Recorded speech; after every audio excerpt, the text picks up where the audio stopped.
What is going on, Cigar Club family? Welcome back to the Cigar Club Podcast. I'm your host, Dave Imber. And finally, joining me today, after a long hiatus, traveling the world, is David Pugh.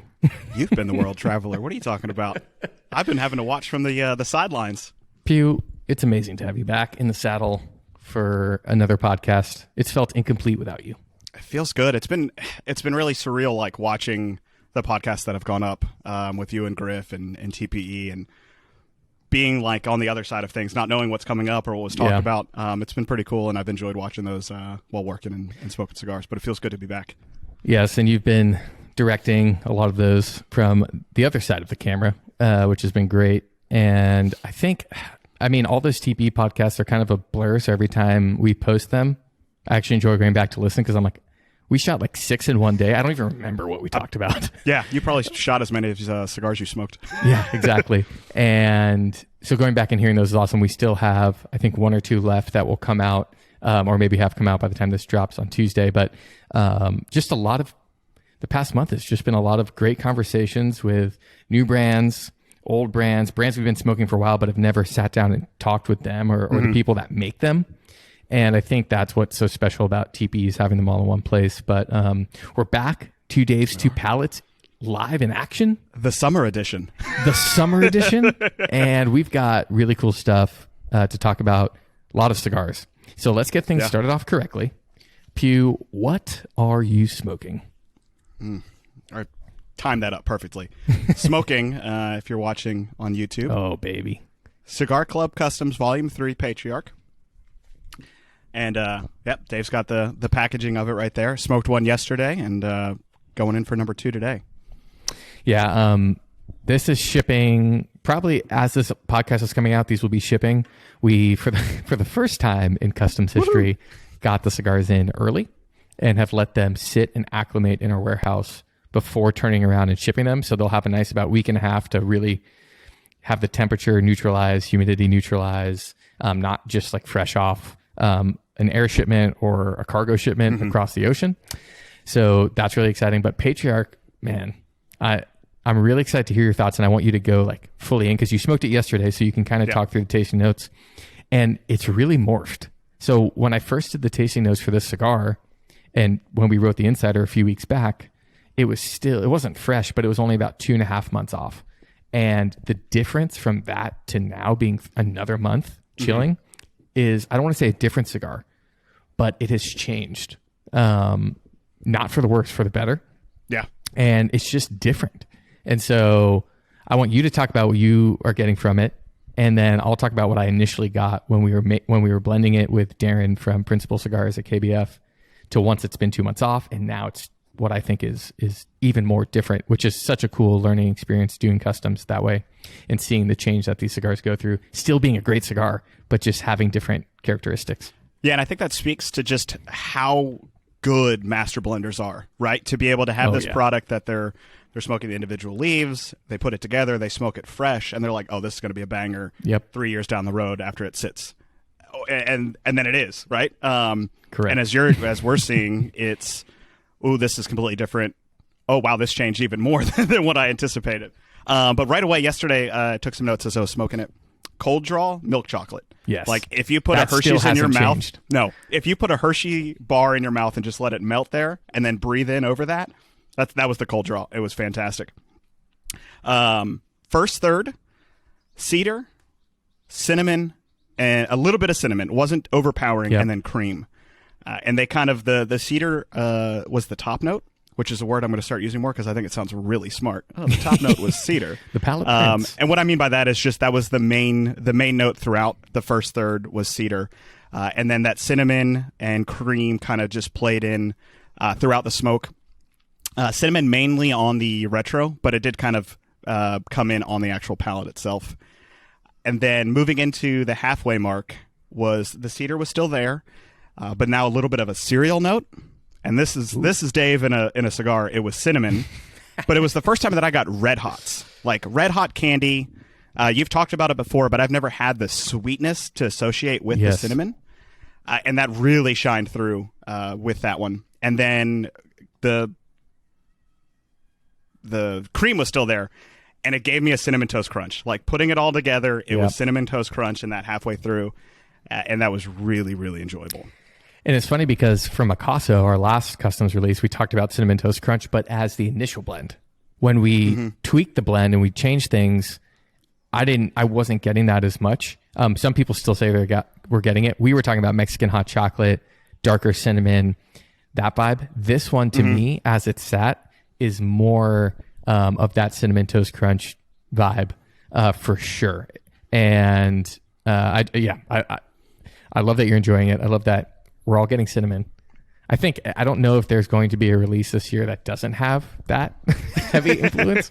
Maybe I need to start changing it come 2022. But I mean, it's grown on me. Like honestly, before I got here, and like the cigars I was smoking didn't have any discernible cinnamon note. And whether it was the power of influence, and like you'd be like, hey, there's cinnamon in this one, and then I'm like, oh wow, I pick up that cinnamon note because I'm aware of it.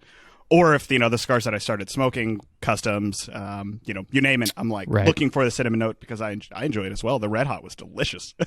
Yeah, no, I mean, yeah, almost every exclusive we do, every custom we've done has that as a base note of the cigar. What was really interesting is this is the first time, I utilized that much Dominican tobacco or worked at a Dominican factory, and we're still able to pull that out with a heavy Dominican tobacco blend. It's been different, all three. So this one I said Cinnamon Toast Crunch. Picasso, Mexican hot chocolate. Yep. So like the cinnamon imparts a different reminder for me of foods that I've eaten or associated with. So it's not this it's just cinnamon throughout. No, it completely changes from each profile and brings in its own uniqueness. And that's something else that's really special I think about customs is for 2021, all 6 releases will come from 6 different factories. And it's amazing how you can take one palette, like what do I enjoy? 6 different places, 6 different master blenders, 6 different types of tobacco or blends of tobacco. And you get 6 different expressions of a cigar that maybe have something that you can come back to that feels similar, but still are very different. So that's an exciting part to me about customs and what is going on with there. But I was just pulling up my notes on what I initially got on that cigar. And I think a lot of these are similar, but it's the 2 negatives that I got in it after about 2 months age or resting are gone. So I had got cocoa and caramel, which I was calling milk duds, as a cold draw and the base sweet note. But it was like a darker. It wasn't as like I wasn't getting any cedar when I first smoked this, which now I get more of as it's dried out. Yeah. But I was just getting cocoa, caramel, and then I got this like peat, this like smoky, think like peated scotch that I didn't love, but it was there. Then it went into like a cinnamon leather, back to this like mesquite smoke peatiness. Yeah. And then like big time coffee on the retro and ending with like a sweet cocoa powder finish. I've kept a lot of those from when I smoked it the other day. But what's come in has been cedar, which I like. And then what has left has been the peat, which I didn't really love. And it tastes more like when we were blending it, I wasn't getting that peat. So when it came in the production blend, I was like, uh-oh, what the heck is this? But it's gone now. And it is, I think, a really balanced cigar. There's still a little bit of strength in it, which is nice. It keeps you like there and active with the cigar. But the transitions through the nose, it's amazing. And it's just KBF at its finest. Yeah, I think you hit the nail on the head. The transitions are absolutely fantastic, and I'm going to say it. I think this is my favorite release. I love that. It took over Ocho for me. Ocho was my number one. Yep. And I have 2 of those left that I'm not going to touch till the end of the year because I want to see how they age. Yep. This is a great summer cigar. I've been looking for. It gets hot here in Alabama. It gets humid here in Alabama. So when it's crested 95 with 75 to 85% humidity, I don't want to be outside for long, but I want a cigar. And I don't always necessarily want to go to a lounge over the summer. So I'm looking for short, quick, still 45 to an hour smoke. So the value, you're still getting a good smoke time. I don't want anything that I'm rushing through, but I'm not dying outside for 2 hours smoking a Churchill or a Lancero that has a slow burn time. So when I opened this up in the packaging, I was like, this is perfect. I didn't know the size going into it. and I wanted to discuss short summertime smokes. And I was that's like, awesome. This is perfect. Yeah, no, the short Churchill, the reason we went with that size plays back to the whole like concept of patriarch, which is named after my great uncles and my grandpa and my dad. And I used to, as a kid, I come from like a large Lebanese family, and I used to go over my great uncle's house, and he'd always be outside under these like big pillars. Picture like a Greek house, but it was Lebanese, but like the big pillars on the water. Yeah. And he'd always be sitting out there smoking Cuban, like Romeo and Juliet, the short Churchills. Mm-hmm. And I always loved the smell, even when I was like 10, 11, 12. Oh, yeah, like, absolutely. Cool. He's smoking his cigars. And he'd always be out there with like friends and business partners and whatever. That was just like his spot. And I always wanted to like do a cigar in that kind of honor, because it was like the men in my life, I always watched them smoke. It was these kind of cigars. Yeah. And so when I was sitting down with Darren Kofi in Nashville at his house, we were in his back patio that had these big pillars and on this old vintage table. Mm-hmm. And I literally remember sitting there, not going in there trying to make a cigar, but I remember sitting there being like, oh my, I feel like I'm 10 or 11 years old again. And, but now I'm the one with the cigar in a, business meeting. And I was like, okay, I have to make the cigar. The inspiration that hits awesome. And so I love that Customs tells a lot of stories. More so, we talk about this too. Like, tastes like Cinnamon Toast Crunch. We're never going to call a cigar Cinnamon Toast Crunch. It's just not. That's just, to me, I want to really take people somewhere else, to the factory, to history, to relationships, whatever the case may be. And so I'm just, Patriarch is one that I'm so pumped on. And for you to say it's your favorite one is pretty epic too. I'm not. I kept 2 Ochos aside. I don't see these lasting through the summer. Yeah. It's just not going to happen. I mean, maybe one if I lose it in the back of the humidor. Yeah. I'll find it later on. The pigtail on it is so awesome. The one thing I need to do with one of these, and I'm always hesitant because I don't want to ruin the beautiful cap. I never just pinch a pigtail off. I always cut. You should. I don't should try it. You got to really wet it though, or else it'll crack and then split it. But as long as you keep like firm pressure on the top of it and pull off, you may have to pull it off a couple times to like clean it up, but great smoke output, as everyone can see if you're watching. Yeah. No, I need to try that just to give me that authentic, because I've never been in a pinch where I needed to pinch. Right. I've always had a cutter on me. And I need to try it. I need to be okay with, if I need to, go for a recut, but go for that traditional pinch the pigtail off, and see the draw on it. Yeah, no, you definitely need to. And then, okay, speaking of pigtails, because I'm looking over at our sheet, because I want to go through a couple of the cigars we've been smoking, but we're coming out with a cigar, a limited edition to a beloved exclusive of ours, Pinky's Out, with Alec and Bradley, and we're doing a fantail on this sucker. And these are headed to the mail for you, Pugh, so that we can smoke it on hopefully the next show. But we're doing this in a limited edition size. We're calling the Pinky. It's smaller, obviously.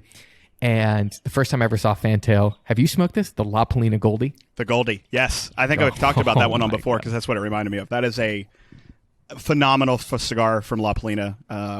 One of my favorites from them, the Mr. Sam and the Goldie, were really both made it El Titan. Yep, both made it El Titan. Mr. Sam is phenomenal. That was one of the first events that I went to, was a La Polina event when I was just getting into cigars around 2015, 2016. The rep for La Polina at the time lived around me, so I was able to befriend him. He gave me some really old La Polina cigars that they didn't make anymore. Gems. But one of them was, he's like, this is my favorite current offering from La Polina, was he gave me the Mr. Sam and the Goldie, and that fantail. You see it, and it's unlike any other. It's art. I don't know how they do it. It's a master class of a roller. And we did you'll see it when you get the samples, a fully closed foot, like shut down, no air entry. When you do a cold draw, you will think the cigar is plugged. You cannot cold draw it until you light it. It is that close. Phenomenal. And it just looks really cool. And we obviously had to make Alec made some slight tweaks to the blend to accommodate the new size, but it's, to me, more punchy. We've got a video coming out on smoking that next to the original Pinky's Out and talking about the differences. Yeah. It's just really cool. So I'm looking forward to smoking that on a show coming up. And then La Polina reached out to us about a week ago, and we haven't had them in a box in a long time. And so we're talking about getting their lines back in action, about some exclusives we can do with some different vintage tobaccos they have, potentially something in El Titan.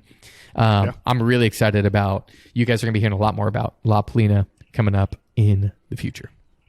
Love to hear it. I think that was when I first got on. I was one of the that I brought up with you because it holds, like I said, it was one of the first events that I got to go to, one of the first brands that I was introduced, and just kind of holds that special place in my heart, and they make some absolutely phenomenal sticks.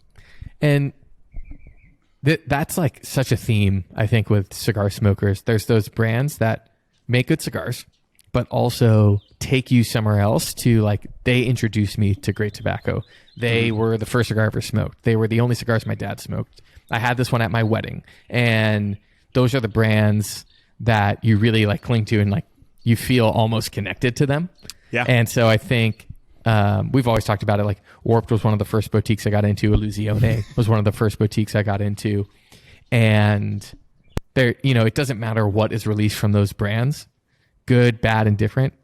I get them and I buy them because they got me into cigars, or they have a deeper story in my cigar journey that I want to continue to support and smoke. And it takes me back every time, I see or smoke one of those cigars. So La Polina is like that for you, I'm assuming. Yeah. And it was really the first introduction into just how generous the cigar community is. Like I said, the rep gave me some, I found some of his older stuff at the time. We'll just say, FDA. Yeah. You found him. But also, he was with a couple other guys that he knew at the time that were there, and they bought me a Eagle Rare 17 to sip along and smoke with them. Like I just met him. That is one of the number one bourbons that I want to try that I've never seen.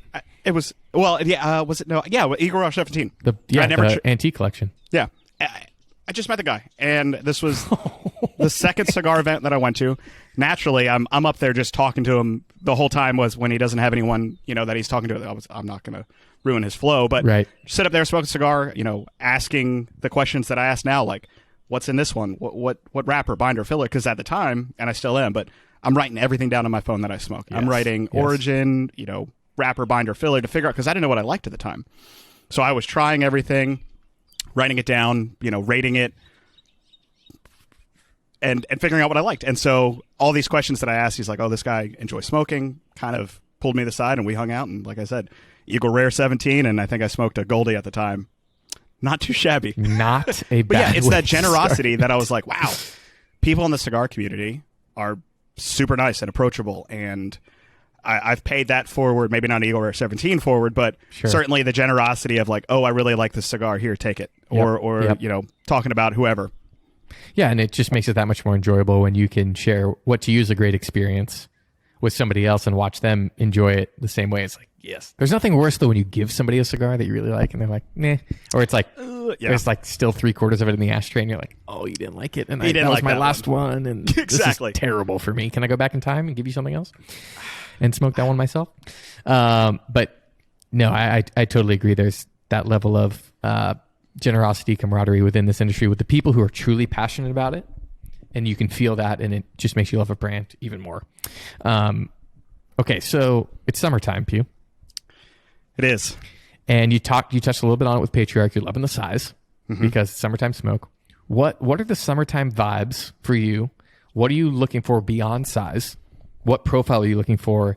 And let's hear some pairings, because it's been a quick minute since we've heard a few pairings. It has. And I've got a, I heard the video the other day. I'm still 0-1.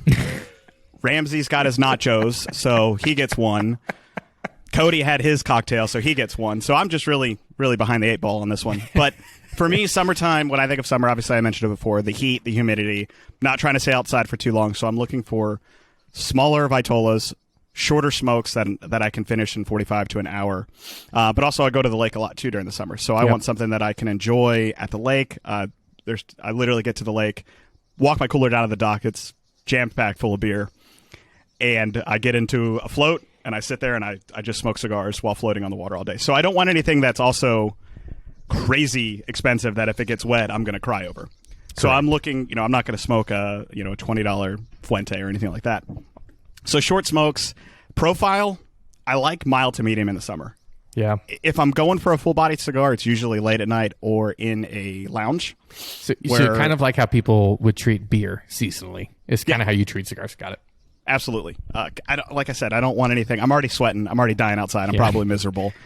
I don't need anything that's going to overpower my palate and add to kind of the joys of sitting outside in Alabama summer. Yeah, no kidding. Normally, before Patriarch, Warped Cordo was one of my go-to morning smokes of the summer. Yes, but I don't think there's a cigar that goes better with espresso. Ooh, I do not think I've had Corto.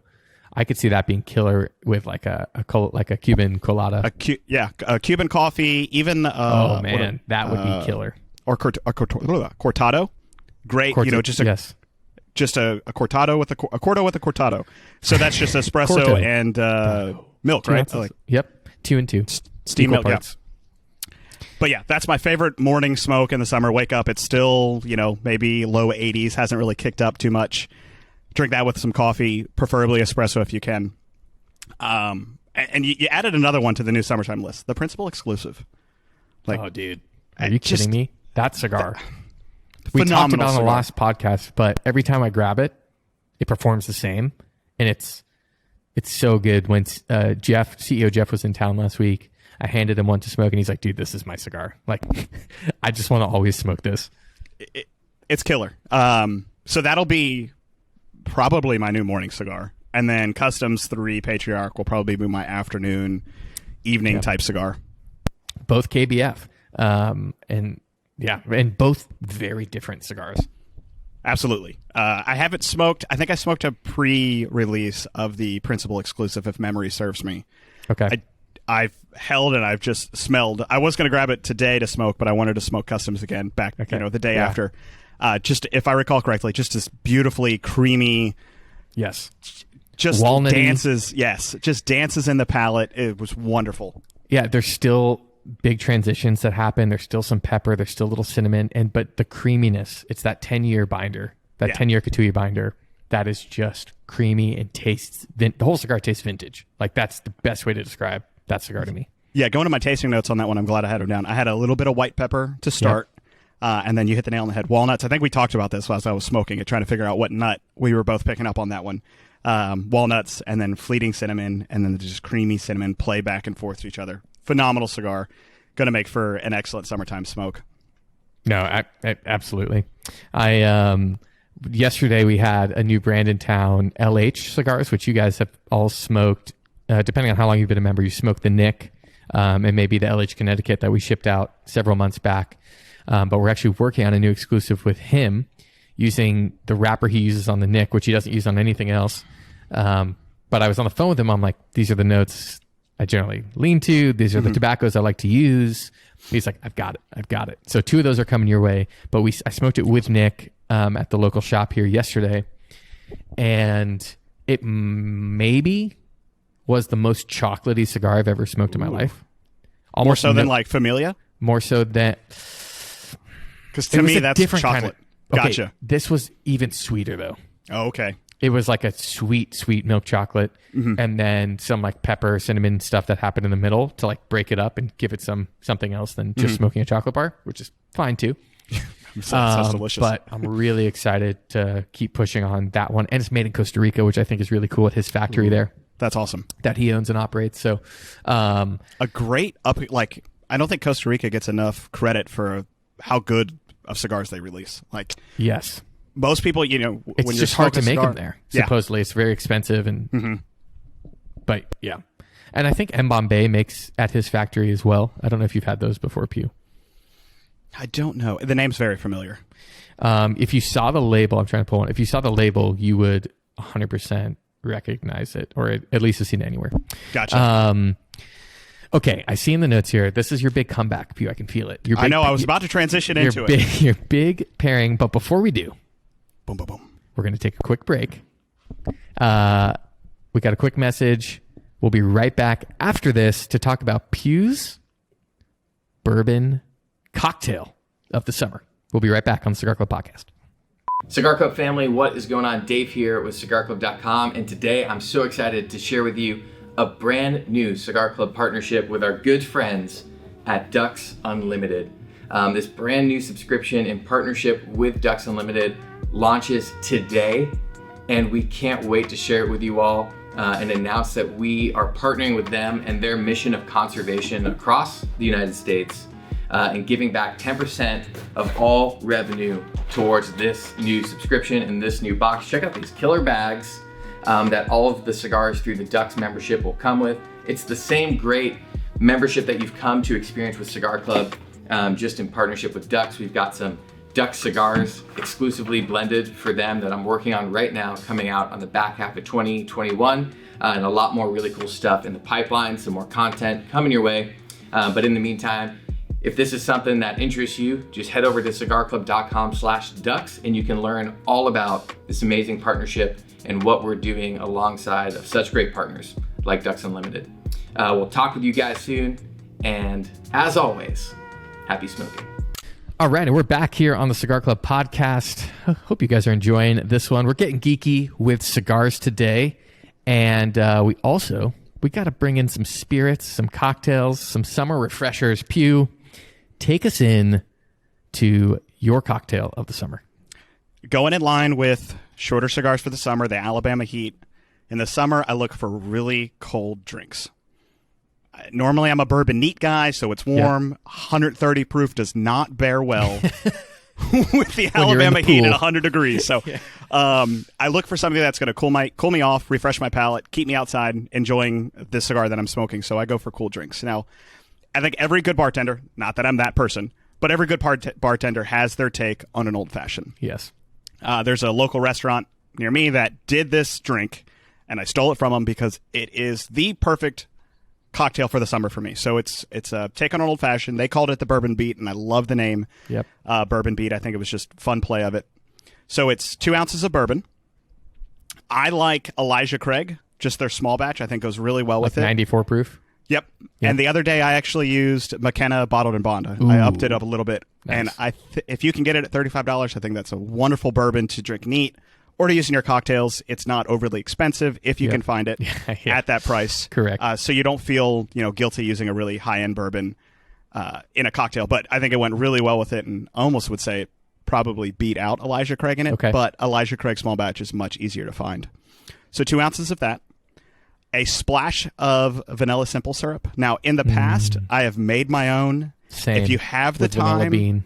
and you can get some good vanilla bean, the local distillery up here had pounds of Madagascar vanilla beans. And you scrape the extra the seeds. You scrape it off. Yep. So we bought some of that, not for this one, but previously, and made our own vanilla simple syrup. Dude, it was so cheap. They were basically giving it away. Yeah, I that and a latte, which my wife loves when I make them in the morning, tastes like marshmallows. Like if you get real Madagascar vanilla, do it in a latte or cappuccino. It's just, it's I bet that's phenomenal. We're actually making our own vanilla extract with it. Ooh. But anyway, so if you can make it, find the time to make your own vanilla simple syrup. Do it. If not, I bought I bought sugar-free French vanilla simple syrup that you'd add into your coffee drinks. Got it. So you can get an easy route for that. And then the key to this drink is the Fee Brothers Chocolate Aztec Bitters. Yep. Which I still haven't had. But I love Fee Brothers. They're phenomenal. They upgrade any drink instead of just doing regular, Angostura bitters. Switch it out. Yep. Experiment. But yeah, that's the key in this drink is the Chocolate Aztec Bitters. It plays beautifully with the bourbon, which is why I recommend those two bourbons because they have a little bit more of a chocolatey note to them, a little bit sweeter. I do 2 dashes of that, and then garnish. I rim the glass with the backside of the orange peel, and then drop that in the glass with a big ice cube. Stir it, don't shake it, so you keep this beautiful color to it. Yep. Cools it off, and it pairs phenomenally with a cigar. Oh man, I'm excited. I will be trying that. Look, Pugh, as much as we give you crap about your pairing record, Pugh's the one behind most of your monthly pairing suggestions on any cigar you get. He is the pairing and palette prince. So I'm going into this one with high hopes. And really, you can adjust for the syrup. Put it to your liking. If you don't want anything overly sweet, use less. I think for 2 ounces of bourbon, I think I use less than a 1/4 ounce of syrup. So, I mean, really not just pour it in. and let it go. Just a splash of it will do. If you want it sweeter, certainly can add more to your liking, so you can play around with the recipe. But that's just what I do. 2 ounces of bourbon, splash of vanilla simple syrup, and then 2 dashes of Aztec bitters. Man, I'm excited. And I think I talked about this, yes, with Matt Hunt on that podcast we did with him. The Hobo Negroni has been my summer drink since last year, and I just keep coming back to it. Now, it's not like I'm not drinking it with a cigar as like, this is the ultimate pairing. I just really enjoy that. No, that's Madeira. Drink? I'll still stand by that. Pew, I didn't want to have to end this podcast early. Oh, sorry. Well, moving into the next one. No, I love a good Negroni, but it's not one I make at home often. It's not. Yes. Well, this one is just Miller High Life and Aperol with lemon. Check and check. You've got to try this. If you're at the pool at the lake, that is what you should be drinking. Period. Make sure the High Life is ice cold. Not Miller Lite. It's got to be High Life. It has to be. It has to be the champagne de beers, and it needs to be in the bottle. And it's got to be in the bottle. Yeah. You can't make this not in the bottle. Like, you just take a couple capfuls of Aperol, dump it in, thumb it, flip it upside down. Good to go. Poke a lemon in there. Drink. Well, I'll be at the lake. Drink a little out first, but I'll send you the link to it, and I want your feedback on it.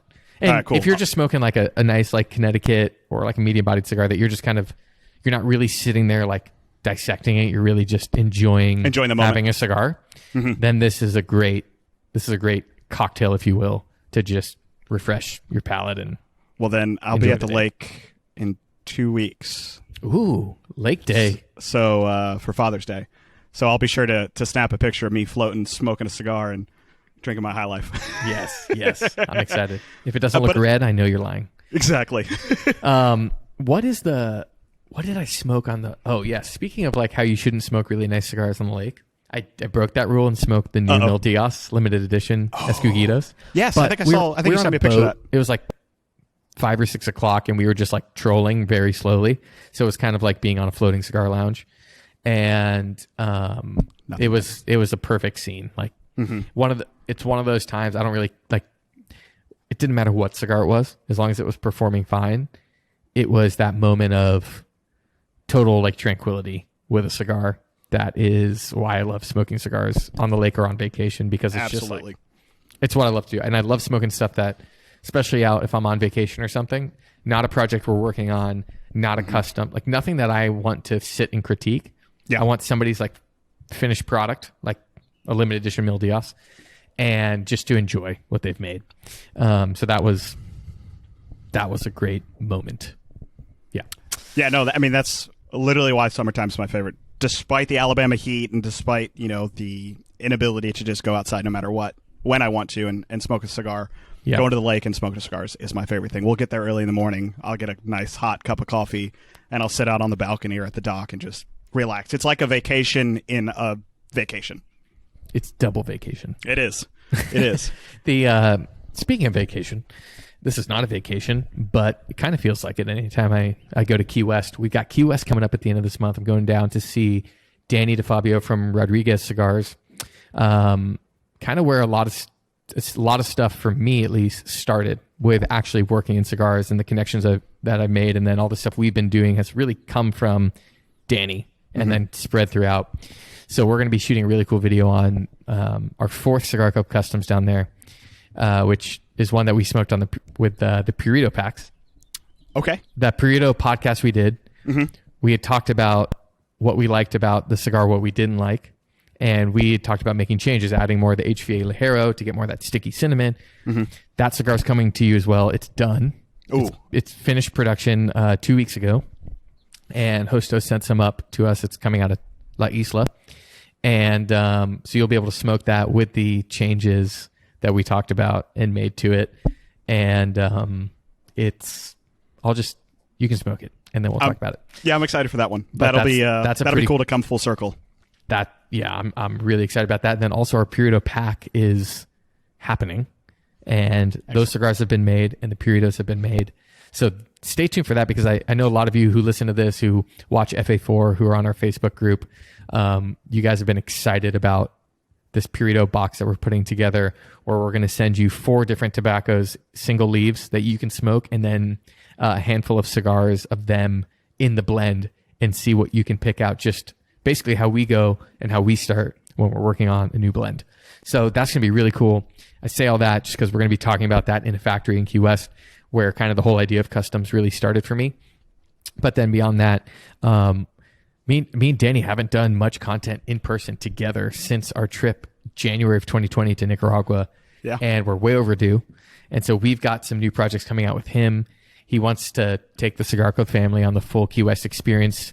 Papa's Pilar Rum, which is his good friends over there. He wants to take us on the boat going fishing. And then he wants to work on a cigar together in the Key West factory that we can start, whether it starts there and finishes in Nicaragua or starts and finishes in Key West, depending on the size and tobaccos we want to use.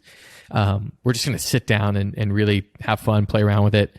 And it will be my first time back there to his factory since before I ever worked in cigars, which is the story I always talk about, where I walked in right when they were closing and spent 5 hours sitting in his roller's chair with him as just a consumer. And I'm just really excited to go back there.